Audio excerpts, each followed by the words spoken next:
Spurs then with a 2-1 win over Newcastle. Do you say the same to me for this game as you did Chelsea, that you expected this to be an easy win, therefore we can't read anything into it? Do you know what? If we had put a different date on this game, if we had put last year, nobody would know no difference. Because this is exactly how these two teams were last year for me. Newcastle at home are lively. When the crowd gets behind them, they look as though they're giving it all, but they're just not quite good enough. That's what they were last year, and that's what they were today. And Spurs were exactly the same. Spurs, when it comes to the big games, when it comes to when it matters, will just not quite have it. But against the likes of Newcastle, they'll win the games. Would you be concerned that Spurs looked tired in that second half? They did look. Against Newcastle at St James's Park, and yes, these are exactly the same two teams. And to Stevie's point, this was the opening day fixture last year, and which Spurs won 2-0. But listen, a short pre-season, Spurs had quite a few players away with the England team at the very least. And Newcastle at home, I think they, as much as anybody, have a siege mentality with what's been happening or not, as the case may be, upstairs at St James's Park. I thought it was a good performance from Newcastle. Yeah, and Spurs, they still lose. Obviously, Spurs is the talking point. Spurs take the 3 points. Newcastle, innit? It was good, but they lost. Kane looked rusty, though, didn't he? He looks rusty every August. Harry Kane never plays well in August. Oh. Never. Is that it? We just give him a pass? One season wonder Harry Kane never plays well in August. Just give him a pass because he never scores in August. So many eyebrows raised about that $50 million price tag. Steve, I think you laughed, in fact, when this all went through. You laughing now, eh? Yes. I'm laughing at me laughing. Hey, it's one game. He scored 2 good goals. Listen, he got a bit fortunate with the first one, and nobody closed him for the second. But you know what? 2 goals in your first game, then I'm sure he's sticking his tongue out at people like me in particular. Sticking his tongue out. Yeah. That's as good as Steve eating humble pies I've ever seen. Quickly, Shaq, Pickford got caught cheating? Or got caught cheating. Maybe thinks Neves, given what we saw of him last year in the Championship, goes the other way. But no, shouldn't get beaten by that. Julian Laurent, it's all about PSG and suggestions that they could be signing Dembele from Barcelona. What are you hearing?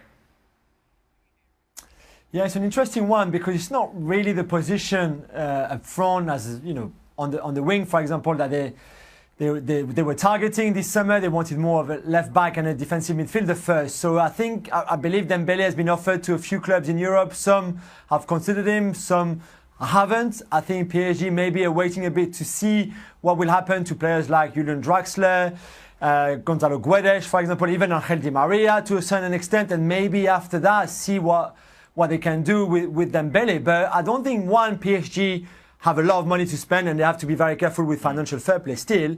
And secondly, again, this is not the position that is the priority for Thomas Tuchel. It was a great start to the season, wasn't it, for Paul Pogba and Manchester United yesterday? An intriguing post, though, from Pogba on Instagram. I'll always give my best to the fans and my teammates, no matter what's going on. Let's bring Julian Laurent into the conversation, shall we? Hashtag Pog feelings. What are the feelings? I think the feelings is maybe it's getting a bit tired by all what's written, interpreting, said by people around him. I really believe he thought, I won the World Cup and maybe I can have a quiet summer, and it's the complete opposite. It looks like Paul Pogba's life can't be normal or can't be quiet. It has to always be his name on the back pages of newspapers here in England. He always has been his name on TV shows like ours, always discussing it, because there always seemed there's something. Maybe it's partly his fault, maybe it's partly Jose Mourinho's fault, or Mino Raiola's fault, or Ed Woodward's fault. I don't know. But I think for me that post is, I'm a bit tired with everything that's going on, but I can still show you that I give everything to my team, to my club, and to my fans. For me, he's a bit tired of everything that's going around him, when I think he just wants a quiet summer for once. Why didn't he celebrate, Jules? I don't know. It's a tricky one. Is that a dig at Mourinho? Maybe is that a dig at, again, like we just said, that he's tired and he wanted to prove people wrong. Maybe people who thought that all those things going on, off the pitch, off the field, all those rumours, all those allegations that were bothering him and disturbing him for that game, and he showed by the way he played that he didn't, and maybe that was his reaction. it's an interesting one because usually Pogba being so extrovert, that usually he's celebrating everything. So maybe there's something a bit deeper than just all those rumors. Maybe he doesn't feel good about everything that's been written when, like we said on the show last week, he's happy at United. He never asked to leave. He never asked for more money. But yet he's always on the back pages. It's always about him. And I think maybe that not celebrating was him showing that he can still do his job. He can still do his job despite everything that's been going on. What do you make of it all, Stevie? I think he's probably just a little angry that things have probably been written and said about him that will not be correct. And the best way he can is to put the ball in the back of the net. I think that's probably why he was so stern with Sanchez that he was taking it. He just wanted to shut everybody up. I think it's just a little bit of anger. He's had enough of it, and he's telling us all. But of course, a lot of the reason we've talked about him at length is because of his coach and his manager and what he's had to say. It's because of who he is. It's Paul Pogba. Paul Pogba was world record transfer once upon a time. He's now the face of Manchester United, in my opinion. He's a World Cup winner. Of course, there's going to be a lot of noise. And yes, some of that noise is maybe a little bit negative. But there's that noise Pogba can only control from one channel. If you're talking about Mourinho, if you're talking about Woodward, Mino Raiola, who had quite a bit to say himself, only one of those channels Paul Pogba can control, and that's Mino Raiola. That's his responsibility. So if there is some kind of noise that you don't appreciate in that regard, then you have to have a word with the agent about that. Other than that, this is football nowadays. You're playing with one of the biggest clubs in world football. You are the face. You are one of the biggest stars in world football. Of course there's going to be noise. You have to accept that landscape for what it is. Welcome into Extra Time on what is our 5-year anniversary, boys. August 11, 2030. I don't know. Surely other shows make a big deal of it. What do you get for a 5-year anniversary? I don't know. What is it? Silver, gold? I have no idea. Stevie, you're an expert on anniversaries. I don't have anniversaries anymore. Why not? Well, I don't need to bother remembering them. Why? Your wife's still alive. Just cancelled them. You just cancelled the anniversary? Cancelled my anniversary. Why? I told her a few years ago, I said, look, we're not going to bother anymore. Well, romantic. Because I never remembered anyway. Right. So I may as well officially cancel it, and then I don't even have to try and remember. Why don't you just go the whole hog and just say, well, look, you live over in that house, I live over in this house. I bet I'm sure I was going to say. Why? That looks stupid. Why must everything from Jose Mourinho be twisted into something negative? No mention of the praise for his players yesterday, but only about a comment about Leicester's spending. So we got a lot of these sort of tweets yesterday after United's win against Leicester. United fans saying we were too negative about Jose Mourinho's comments. Jose, you were on the Friday show. Jose was negative. That's mostly right. He was positive. Yet you picked up on the negative quotes. Yeah, no, but if my point yesterday was, why can't you pay somebody a compliment? This is Luke Shaw, yes. Luke Shaw, without some kind of backhanded criticism. But mostly he was positive about everyone. Great, and then just leave that. But why didn't you mention that on the show? But that's normal. You didn't mention the praise that he gave. No, I said whenever he gives a compliment, somehow a backhanded criticism always follows. Paul Pogba, he didn't criticise at all. He just gave him lots of praise. Oh, good. You didn't bring that up. What's wrong? After he killed them all summer. Give me a chance. That's why Paul Pogba didn't smile. Yeah? Is that why? Pog feelings. You got anything to say on this, Stephen? After the opening game of the season, and you win at home, yes, it's normal for the manager to be upbeat and praise everybody, right, Shaka? Yeah, so you would think. Yeah? Mm-hmm. And so, if that had been the case and he had left it at that, nothing would have been said. It's true. But he had to throw in the old super negativo.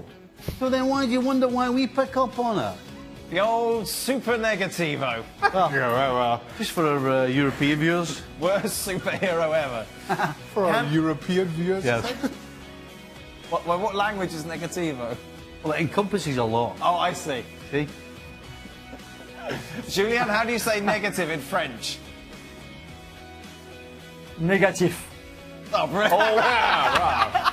I didn't know I was speaking French all this time. Joe, it would be funny, right? Any You want me to normal make it person, any normal person would answer that with throwing an O on the end No, of it. they wouldn't. Yes, they would. Why would they do that? No, What normal person?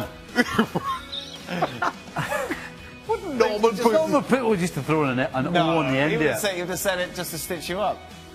Can Everton or Wolves realistically push No. the top 4 spots? Don't be silly. How about Europa Did you watch League? the game today? Yes, I did. Right. How about Europa League? No. What's Europa League? Top 7? 6. 6? No, 7. Burnley got in, didn't they? Yeah, that's correct. 7. Thank you. You guys don't usually cover the Championship football, but Steve Nicol, what do you think of Marcelo Bielsa's Leeds and how they absolutely dominated Lampard's derby today? Are Leeds going up this season?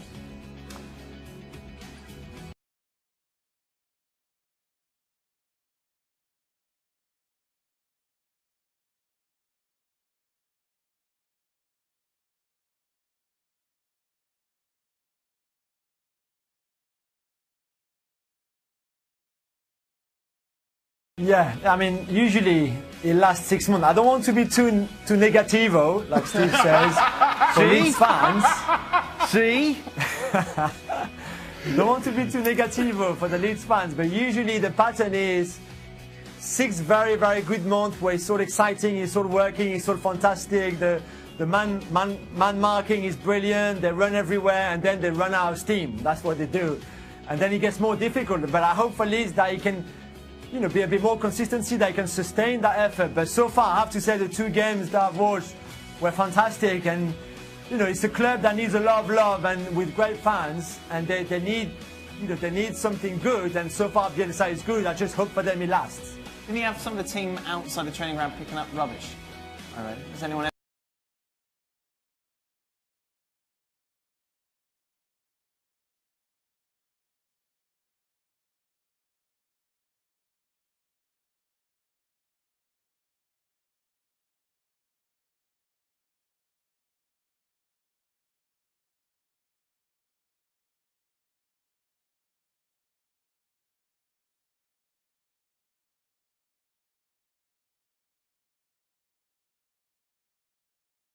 Telling you they would.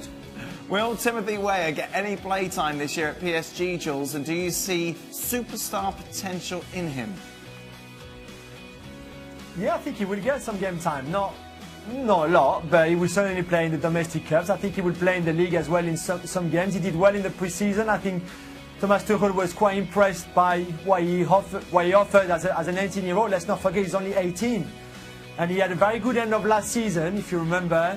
Very promising, and then he did well in pre-season. And Tuchel likes young players. I think Tuchel likes him.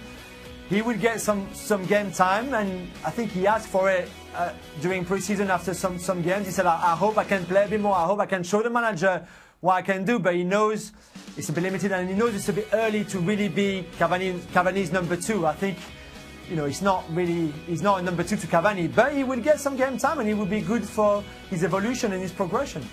Was it weird for your son, Stevie, being Steve Nicol's son? Did everyone expect him to be brilliant at football?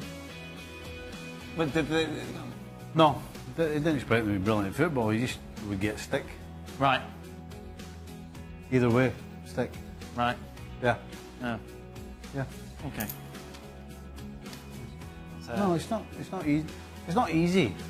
that's kind of a weird thing, isn't it? Because you're kinda always weird. known as Steve Nicol's son. Correct, aye. But I'll tell you what, the best thing that happened to him was when we came over here. Well, then nobody knew you. There's nobody knew me. Yeah. And all of a sudden he was the Brit that played American football. And he loved it. Perfect. There you are. Shaka Hislop. That was his nickname. Yeah? Yeah, I have those sort of problems. No. Never. That is it. We are done. ESPN FC returns tomorrow. Arsenal, Manchester City, Liverpool, West Ham, I imagine, will dominate the conversation. West Ham will win. 4-0, isn't it, Shan? Yep. Negativo! Super negativo. World renowned at that. For a European audience. World renowned apart from you two. But then you two know nothing about the world. That's what killed me. So For our European audience.